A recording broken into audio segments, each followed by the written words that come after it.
할렐루야. 수요예배 나오신 성도님들 한 분 한 분 사랑하고 축복합니다. 이 시간에 예수 가장 귀한 그 이름 같이 함께 찬양하며 나가겠습니다. 예수 가장 귀한 그 이름, 예수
다시 한번 처음부터요. 따스한 성령님,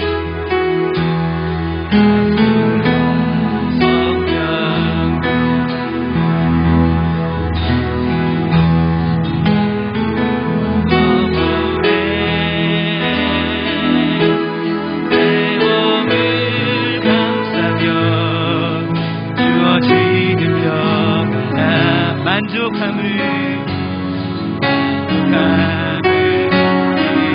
부르신 곳에요. 부르신 곳에서 예배하네. 그 상황에도 나는 예배하네. 부르신 곳에서 난 예배하네. 그 상황에도 나는 예배하네. 2절입니다. 따스한 성령님, 사랑과 사랑, 한 줄기 빛보내.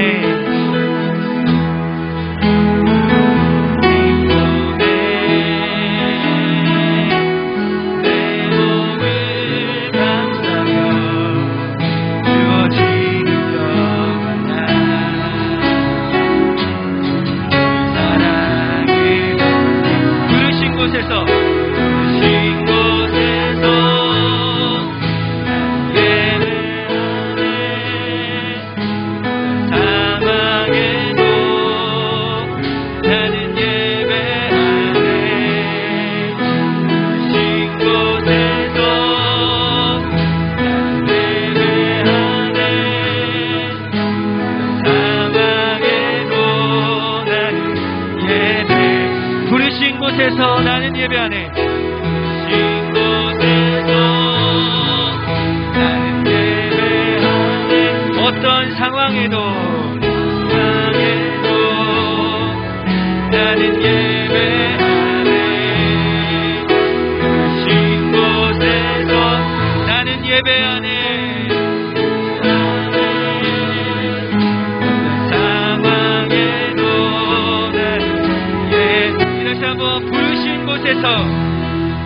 부르신 곳에서 나는 예배하네. 어떤 상황에도 나는 예배하네. 이름으로 부르신 곳에서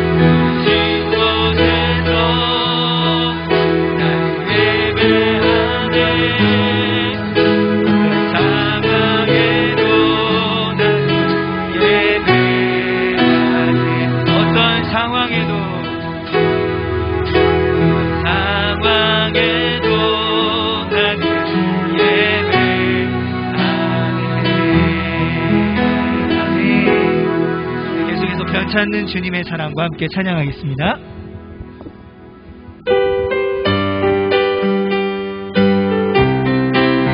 박수 치면서 찬양할까요?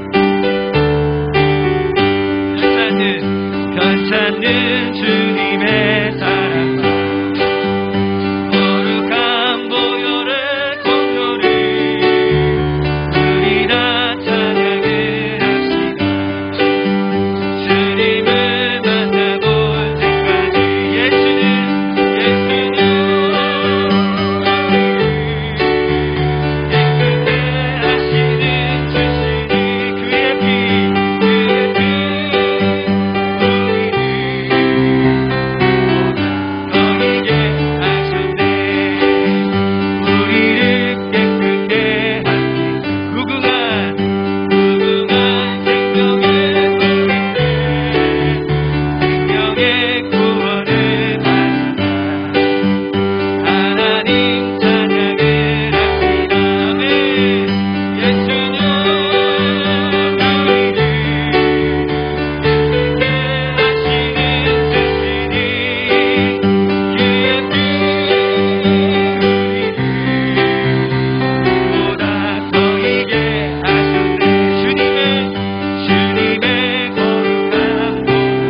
모든 죄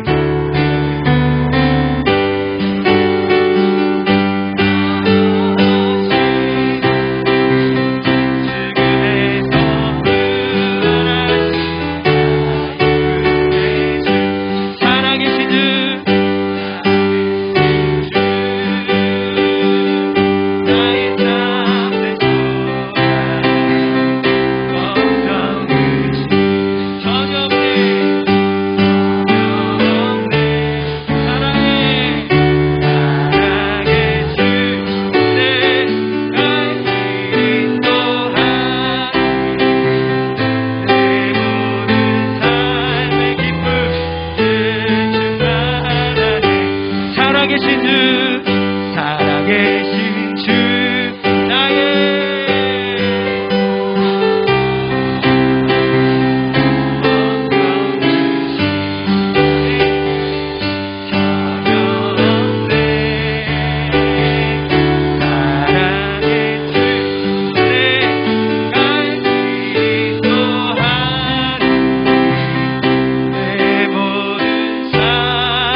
마음을 모아서 함께 신앙 고백하며 주님 앞에 나갑니다. 전능하사 천지를 만드신 내가 믿사오며 예수 그리스도를 믿사오니 이는 성령으로 잉태하사 동정녀 마리아에게 나시고 본디오 빌라도에게 고난을 받으사 십자가에 못 박혀 죽으시고 장사한 지 사흘 만에 죽은 자 가운데서 다시 살아나시며 하늘에 오르사 전능하신 하나님 우편에 앉아 계시다가 저리로서 산자와 죽은 자를 심판하러 오시리라. 성령을 믿사오며 거룩한 공예와 성도가 서로 통하는 것과 죄를 사하여 주시는 것과 몸이 다시 사는 것과 영원히 사는 것을 믿사옵나이다. 아멘. 우리 찬송가 304장 찬송하신 이후에 이정인 권사님 나오셔서 기도해 주시겠습니다.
사랑과 은혜가 풍성하신 아버지 하나님, 이렇게 하나님 아버지 앞에 나와 예배드릴 수 있음이 너무나 감사합니다.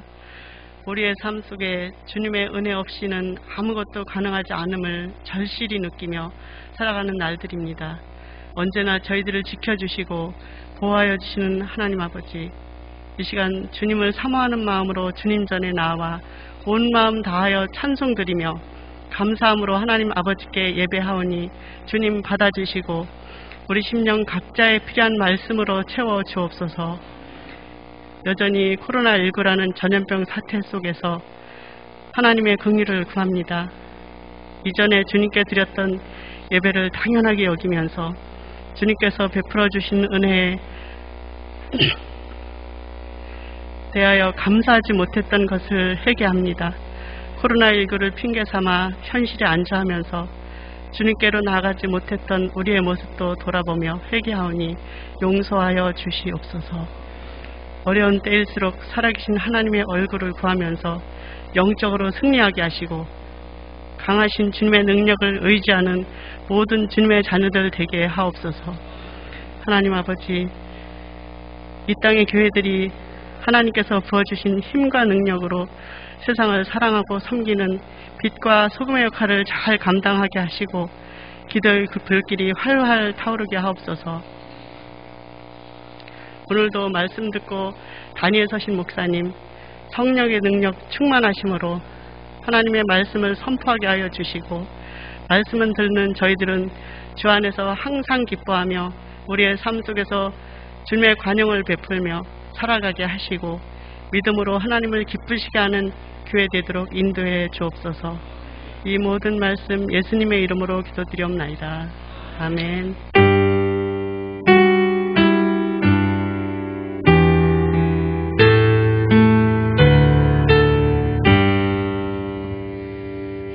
수요예배 나오신 성도님들 사랑하고 축복합니다. 우리 옆에 앉아 계신 분들에게 사랑하고 축복합니다. 인사하겠습니다. 네, 사랑하고 축복합니다. 네, 온라인으로 예배하시는 성도님들도 사랑하고 축복합니다. 몇 가지 교회 소식 알려드리도록 하겠습니다. 우리 디모데 부서가요, 지난주일부터 겨울 성경학교가 시작됐습니다. 주제는요, 하나님께 나를 드려요 라는 주제로 계속해서 진행 중에 있는데 우리 성도님들 기도해 주시고요. 우리 주일학교 부서가 부흥케 되도록 함께 간절한 마음으로 기도해 주시면 감사하겠습니다. 지난주에 우리 성도님들께서 해주신 귀한 헌금으로요, 단월중학교에 장학금을 전달했습니다. 교회 연합 이름으로요 50만원 전달했습니다. 귀한 예물이 정말 이 지역사회를 살리는데 쓰임받을 수 있도록 함께 기도해 주시면 감사하겠습니다. 지난주에 우리 총회 세례교인 헌금 우리 성도님들 다 정성껏 해주셨는데요, 예, 함께 취합해서 총회로 송금했습니다. 혹시 하지 못하신 분들 있다면 돌아오시는 주일에 해주시기를 바랍니다. 네, 광고는 이상이고요. 하나님께서 이 밤에 우리에게 주신 말씀 같이 보도록 하겠습니다. 요한복음 10장입니다. 요한복음 10장 32절부터 39절까지 말씀입니다.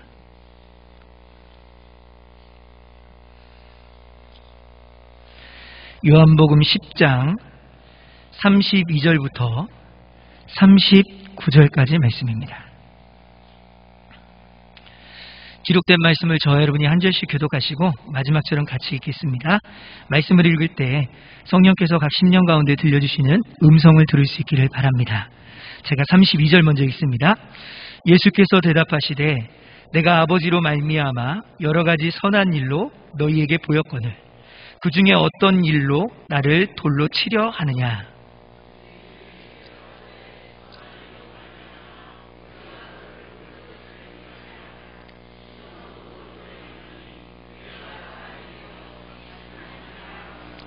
예수께서 이르시되 너희 율법에 기록된 바 내가 너희를 신이라 하였노라 하지 아니하였느냐.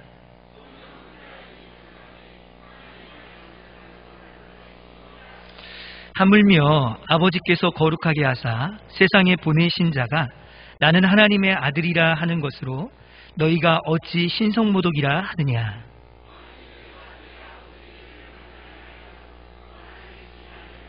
내가 행하거든 나를 믿지 아니할지라도 그 일은 믿으라. 그러면 너희가 아버지께서 내 안에 계시고 내가 아버지 안에 있음을 깨달아 알리라 하시니. 그들이 다시 아멘. 우리가 함께 읽은 이 본문 말씀을 중심으로요, 하나님의 아들이란 제목으로 함께 은혜 나누기 원합니다. 우리 제목을 따라해 볼까요? 하나님의 아들. 하나님의 아들. 과연 우리가 신앙생활을 하면서요, 이 하나님의 아들에 대해서 참 많이 묵상하게 되는데요. 우리가 하나님의 아들이 과연 누구이신가라는 것을 같이 함께 나누기를 원합니다. 여러분 앞에 나와 있는 이 이투스라는 단어를 기억하십니까? 이 이투스는요, 이 예수 그리스도는 하나님의 아들이시며 구주이시다라는 그런 뜻을 가지고 있습니다. 기원 후 초기에는요, 1세기의 그리스도인들은 로마의 큰 박해를 받았습니다. 그래서 그들은 우리처럼 이렇게 공개적으로 예배할 수도 없고 또한 찬양할 수도 없었습니다. 그렇기 때문에 그들이 선택한 건 뭐냐면 지하를 파고 밑으로 들어가고 또 들어가야 했습니다. 자신이 예수님을 믿는다고 사람들에게 떳떳하게 당당하게 말할 수 없는 그런 시대를 살았습니다. 그래서 그들이 서로 만나면 내가 그리스도인이다 라고 하는 것을 서로 나타내기 위해서 표시를 하나 있어요. 그게 뭐냐면 물고기 표시입니다. 한 사람이 발로 물고기 반을 그리면 그 한 사람이 또 물고기 반을 발로 그려서 나는 그리스도인이다 라는 것을 표시한 것입니다. 왜냐하면 내가 그리스도인이라는 것이 사람들에게 밝혀지면 당시에는 처형을 당했기 때문에 그렇습니다. 저와 여러분은요, 내가 예수님을 믿는다고 해서 처형당하는 그런 시대에 살고 있지 않습니다. 이게 얼마나 감사한지를 깨달을 수 있기를 간절히 소망합니다. 우리가 예배 드리고 싶을 때 예배 드릴 수 있는 것, 이것도 큰 축복인 것입니다. 우리에게 함께 이렇게 수요 예배에 함께 나와서 예배할 수 있는 것이 정말 큰 축복이라는 사실을 기억할 수 있기 바랍니다. 만약에 우리가 이렇게 예배할 수 있는 날이 없어지면 그제서야 우리는 뭐예요? 마음껏 예배 드렸던 것이 행복이었구나라는 것을 깨닫습니다. 정부의 박해는 아니지만 우리가 코로나19 때문에 함께 모여서 대면 예배를 하지 못했을 때 우리 마음이 어땠어요? 함께 모여서 예배했던 것이 정말 행복했던 거구나. 한 번이라도 예배를 거르고 나면 나의 인생에 나의 영적으로 막 죽어가고 있는 것 같이 느껴진 영적인 갈급함이 있었을 것입니다. 그런데 이렇게 마스크는 쓰고 있지만 그래도 함께 나와서 예배할 수 있는 것이 얼마나 큰 축복인지 저와 여러분이 감사할 수 있길 간절히 소망합니다.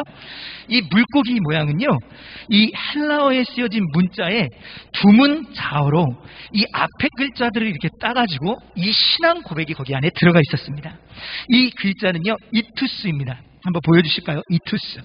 이 헬라어의 첫 번째 이오타는요, 예수 그리스도의 이름인 이에수스입니다. 이에수스. 그리고 그 다음에 이 알파벳은요, 크리스토스라는 예수 그리스도, 그리스도라는 뜻이고요. 이 데타는요, 이 테우스, 다시 얘기하자면 하나님에 대해서 얘기합니다. 그 다음에 있는 단어가 윕실론인데요. 이것은 히우스, 그래서 아들이라는 헬라어의 뜻입니다. 마지막에 있는 시그마는 뭐냐면 소테르라는 단어로서 구원자라는 뜻을 가지고 있습니다. 그러니까 저렇게 약자를 쓰면서 내가 믿는 예수님이 누구이신가 라고 했을 때 여기 안에 예수 그리스도는 뭐예요? 하나님의 아들이시고 우리의 구원자이시다 라고 고백을 했던 것입니다. 여러분, 초대교회 때부터 지금까지 모든 성도들이 동일하게 고백했던 게 뭐냐? 예수님은 하나님의 아들이시고 나의 구원자다. 이것이요, 지금 현대를 살아가는 저와 여러분만 고백한 게 아니라 2000년 전에 초대교회 당시의 성도들도 고백했고 그 고백이 지금까지 이어지면서 뭐예요? 저와 여러분이 고백할 수 있는 것입니다. 따라서 교회는요, 고백 공동체입니다. 교회는 뭐라고요? 다시 한번, 교회는 뭐라고요? 맞습니다. 고백 공동체. 같은 고백을 하는 사람들이 함께 모여서 생활하는 것, 곧 교회입니다. 만약에 여기 앉아 계신 분들 중에서 나는 그렇게 고백하지 않습니다 이러면 그분은 교회 공동체 안에 들어올 수 있을까요, 없을까요? 있어요, 없어요? 솔직하게 있어요, 없어요? 그냥 껴줄까요? 그냥 우리 마음 넓게 그냥 껴줄까요? 아니에요. 원리적으로 보면 우리 안에 같이 앉아 있지만 또 함께 예배는 하지만 같은 공동체의 고백을 하지 않으면 그 사람은 우리의 밖에 있는 사람이다 라고 생각을 해야 할 것입니다. 따라서 이 고백하는 것은 너무나도 중요한 것입니다. 우리가 함께 읽은 이 본문 말씀은요, 예수 그리스도께서 하나님의 아들이시며 증명해 주는 그런 말씀입니다. 예수님은요, 종교 지도자들과 끊임없이 논쟁을 하세요. 그러면서 예수님 스스로가 나는 하나님의 아들이다 라고 얘기를 하니까 유대인들이 도저히 그 말을 받아들일 수가 없는 거예요. 믿을 수가 없는 것이었습니다. 그러면서 예수님을 죽이려고 했던 그런 모습들을 발견하게 되는 것이죠.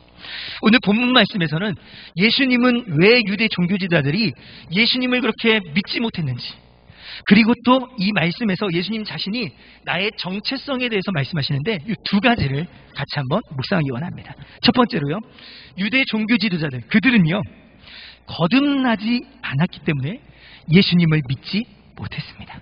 그들이 뭐 때문에요? 다시 한번요, 제가 앞에서 이렇게 말씀을 드리면 조금은 피곤하시지만 저를 따라서 크게 같이 해주시면 너무나 제가 뭐가 될까요? 힘이 납니다. 뭐가 난다고요? 힘이 나요. 근데 하자 그럴 때 같이 안 하면 힘이 푹 빠져요. 열정이 생기지 않습니다. 그래서 함께 크게 따라해 주시면 돼요. 그들은 뭐 하지 않았기 때문에? 거듭나지 않았기 때문에 믿을 수 없었다는 거예요. 우리 10장 27절 말씀에 보면 이런 말씀이 있습니다. 같이 큰 목소리 읽어볼게요. 시작. 내 양은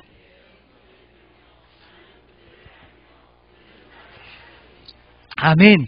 내 양은 내 음성을 들으며 나는 그들을 알며 그들은 나를 따르느니라 라고 말씀하셨습니다. 예수님은요 이 말씀을 하시기 전에 앞부분에서 뭐라고 얘기하냐면 선한 목자의 비유를 말씀해 주셨습니다.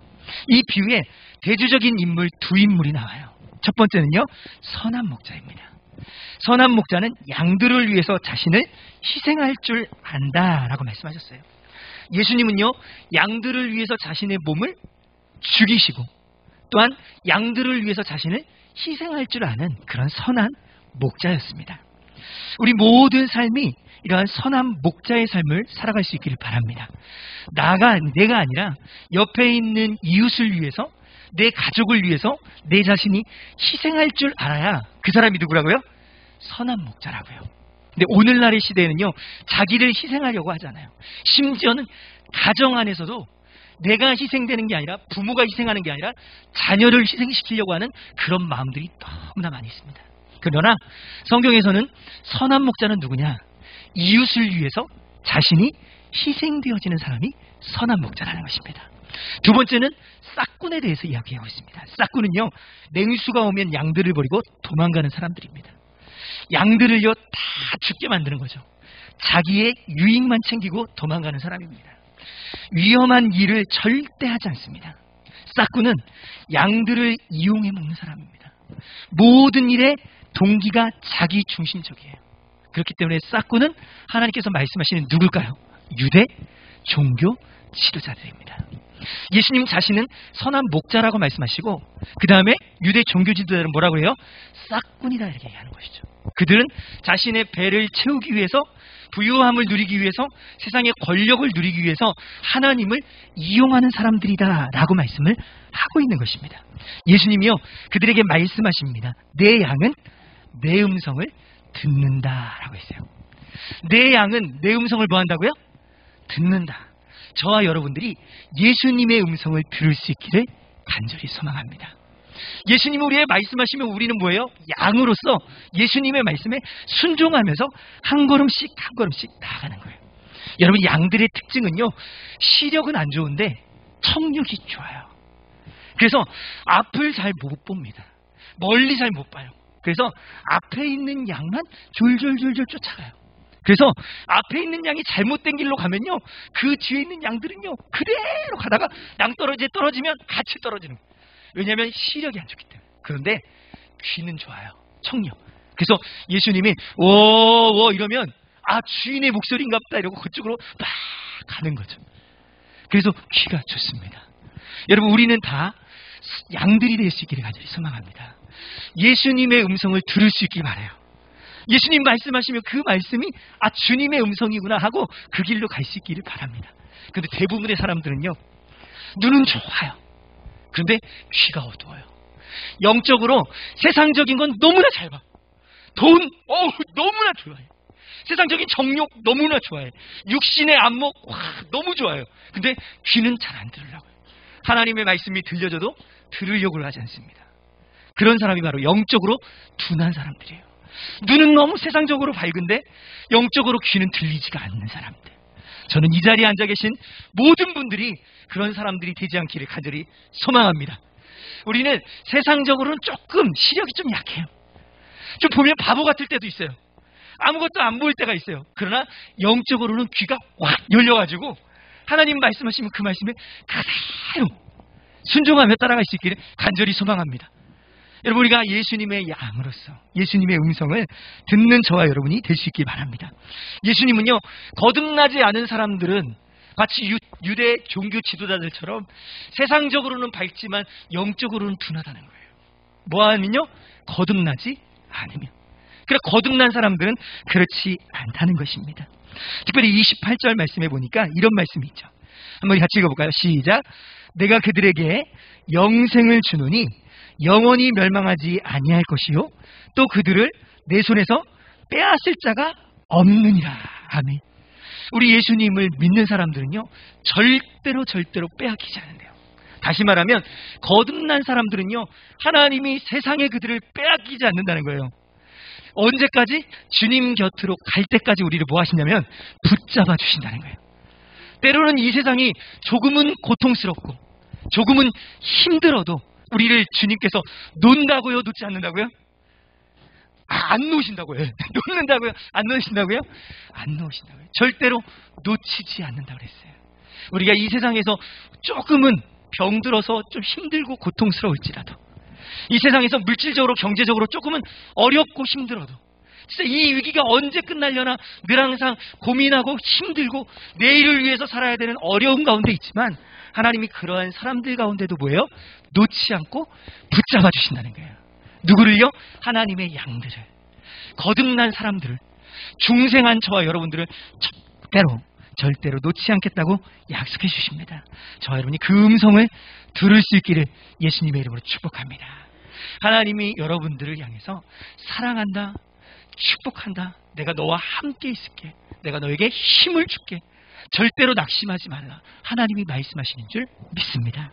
두 번째로는요, 예수님은 자신을 하나님의 아들이라고 말씀하셨습니다. 예수님은 자신을 뭐라고 말씀하셨다고요? 다시 한번요. 자신을 뭐라고 말씀하셨다고요? 하나님의 아들. 36절 말씀해 보니까요, 이렇게 기록되어 있습니다. 하물며 아버지께서 거룩하게 하사 세상에 보내신 자가 나는 하나님의 아들이라는 것으로 너희가 어찌 신성모독이라 하느냐라고 말씀하셨어요. 예수님은요, 자신의 정체성에 대해서 뭐라고 하셨냐면 나는 하나님의 아들이다 라고 말씀하셨어요. 여러분, 왜 이 발언이 문제가 되었는지 유대인들의 종교적인 인식을 이해하면 우리가 금방 깨달을 수 있습니다. 유대인들은요, 하나님이 지극히 거룩하신 분이라고 생각했어요. 그래서 하나님이 어떤 분이신가 라고 얘기했을 때 그들의 생각 속에는요, 하늘이 세 군데가 있다고 생각했어요. 첫 번째 하늘은 눈에 보여지는 이 하늘, 두 번째 하늘은 뭐냐면 우주적인 하늘, 우리가 눈에 볼 수 없는 우주적인 하늘, 세 번째 하늘은 뭐냐? 하나님이 계신 하나님의 나라라고 해서 세 공간으로 구분을 했습니다. 근데 유대인들은 뭐라고 생각했냐면 하나님이 이 세 번째 하늘에 계시는 분이라는 거예요. 그분은 우리하고 뭐예요? 완전히 저기 동떨어져 있는 분이고, 그분은 이 세상을 창조하신 분이고, 그분은 잘못된 사람들, 악한 사람들은 바로 징계하는 분이다. 그래서 권선징악의 하나님이라는 이해를 가지고 있었어요. 근데 예수님이 딱 등장하셔서 뭐라 그러냐면 이 하나님이 누구라고요? 나의 누구라고 그랬죠? 아버지. 저와 여러분이 기도할 때 처음에 뭐라고 기도해요? 하나님 아버지 이렇게 기도하시죠. 하나님 아버지로 기도 시작하시는 분 손 한번 들어봐 주세요. 아무도 없으신가 봐요.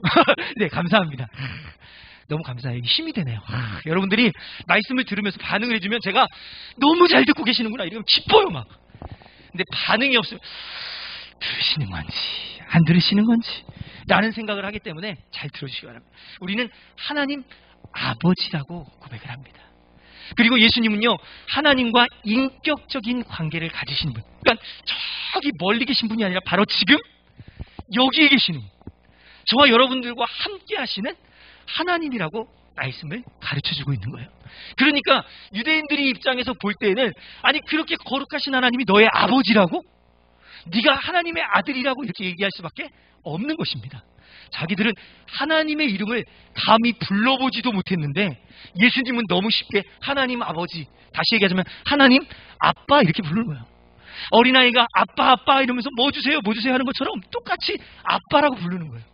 유대인들은 거룩하신 하나님, 지극히 높으신 하나님 막 이러는데 예수님은 아빠 이러면 여러분 어떤 느낌이 드세요? 여러분들 지극히 높으신 하나님 이게 좋아요? 아빠 이게 좋아요? 반응이 없으세요? 지극히 거룩하신 하나님 이게 좋아요? 아빠가 좋아요? 네, 좋을 대로 하세요. 여러분 좋은 대로 하세요. 저는 아빠가 좋아요. 아빠가 늘 항상 우리와 함께 하시는 그 아빠, 그게 관계성인 거예요. 하나님이 나와 같이 있다는 것이죠. 그러면서 예수님은 끊임없이 하나님은 나의 아버지시다, 나는 아들이다라고 해요. 그러면 성경에는요 예수님께서 하나님의 아들이신 것을 곳곳에서 증명하고 계세요. 한번 찾아볼까요? 먼저는 예언의 성취를 보면 우리는 깨달을 수 있어요. 이사야 선지자는요 이 세상을 구원하실 하나님의 아들 메시아가 오면 이와 같은 현상이 일어날 거다라고 예언해 주세요. 누가복음 4장 18절부터 19절 말씀. 네, 한번 큰 목소리로 읽어볼까요? 시작. 주의 성령이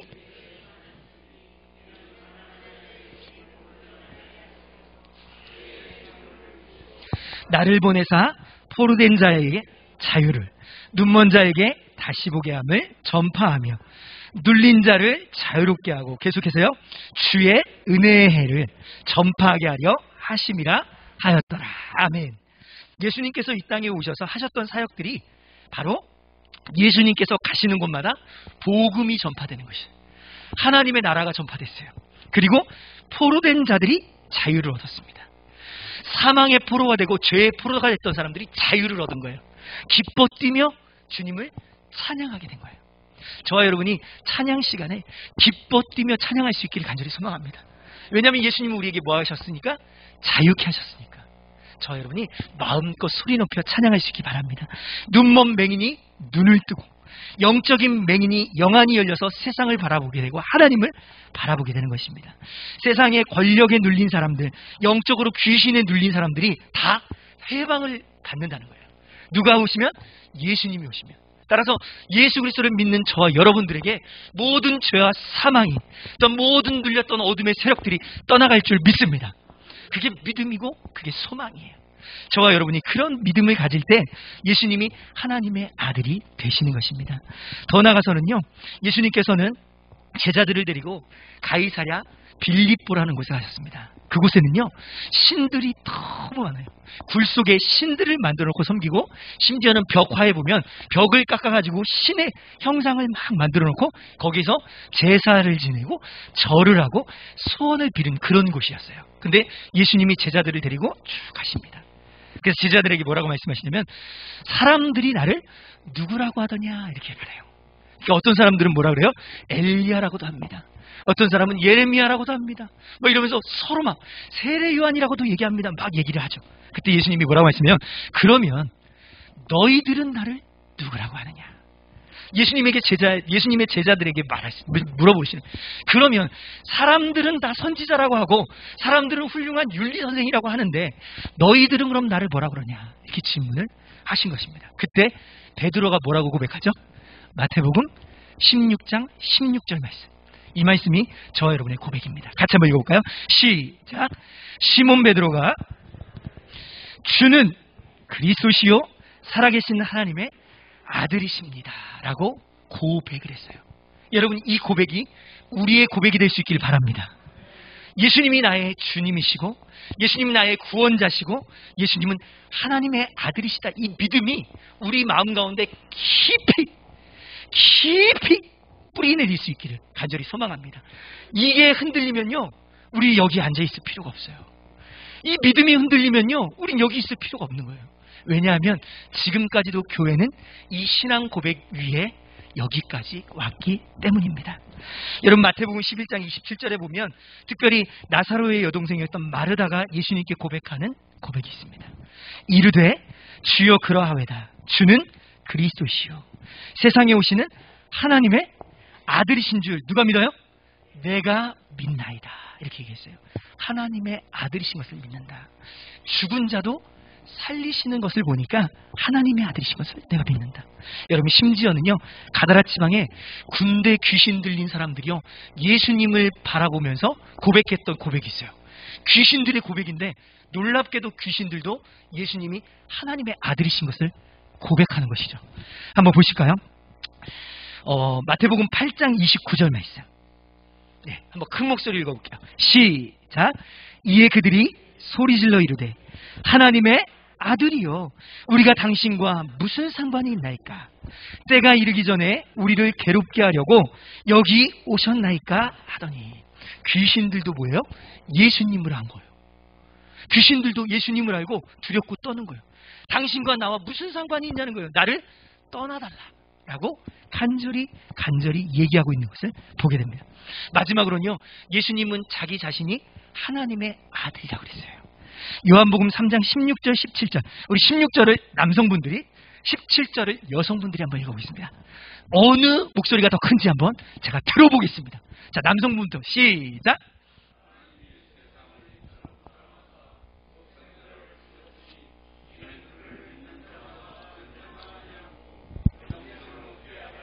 (17절이요) 시작.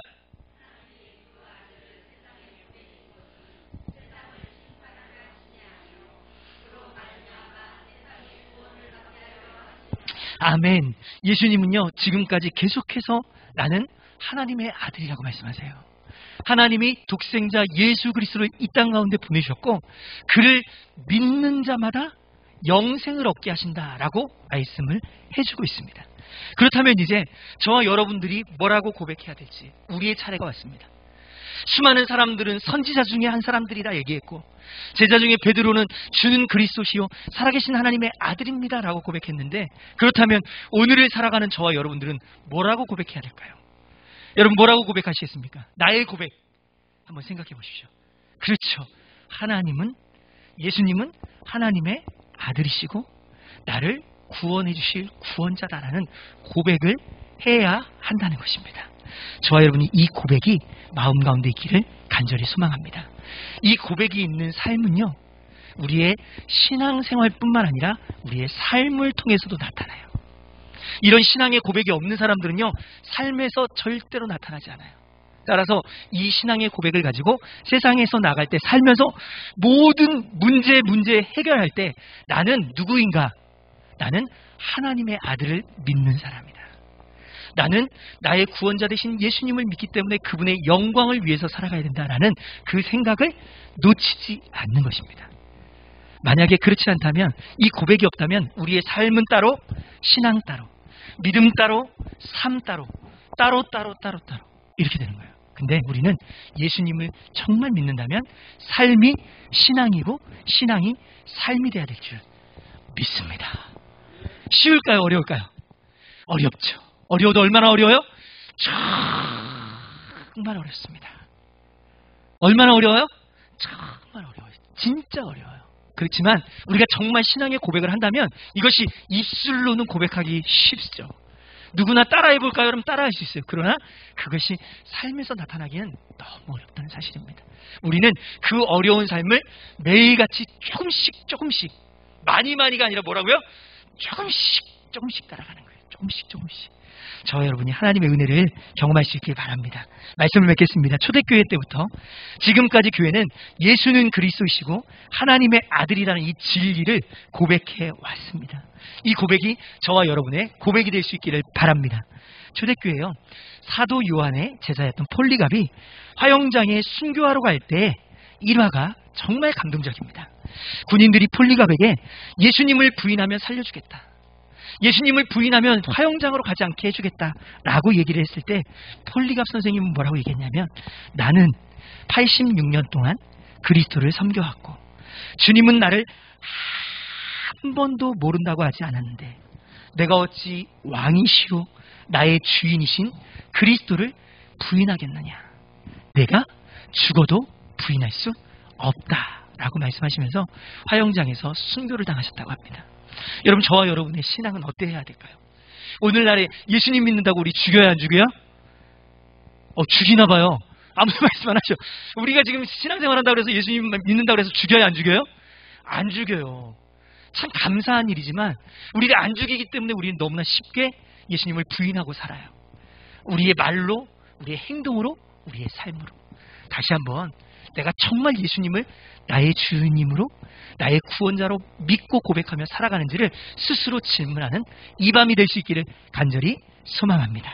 기도하겠습니다. 존귀하신 하나님, 우리의 구원자가 되시고 우리의 주인 되신 하나님을 믿음으로 바라보는 우리의 삶이 되게 하여 주옵소서. 예수님의 이름으로 간절히 기도합니다. 아멘.